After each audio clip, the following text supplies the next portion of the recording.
প্রিয় দর্শক, আসসালামু আলাইকুম। দেশ এবং দেশের বাইরে থেকে যারা আমাদের ভিডিওটা দেখছেন তাদেরকে জানাই সাদর আমন্ত্রণ, অভিনন্দন, ভালোবাসা। তো প্রিয় দর্শক, আজকে আমরা একটা কাজে এসেছি। কাজটা একদম পুরোপুরি বাগানের ভিতরে, বাঁশবাগানের ভিতরে।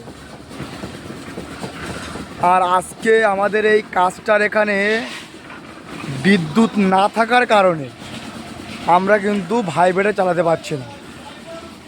ভাইব্রেটার যদি না দেয় সেই ক্ষেত্রে আমাদের কিন্তু এই যে ডাইস দিয়ে বা রড দিয়ে এইভাবে আমাদের বিমগুলো কাঁপাতে হবে, না হলে কিন্তু ঝাঁঝরা থাকবে। আর এই যে সিঁড়িগুলো, এগুলো ভাইব্রেটার না মারতে বলে প্রচুর প্রচুর প্রবলেমে পড়তে হয়। তার কারণ এই যে দেওয়া আছে, এই খগুলো কিন্তু সাইডে পড়ে গেলে ঝাঁঝরা হওয়ার সম্ভাবনা থাকে। সেই ক্ষেত্রে আমরা পার্টিদেরকে বুঝিয়ে দিই যে দেখুন, যদি আমরা ভাইব্রেটার না মারতে পারি তাহলে কিন্তু আমাদের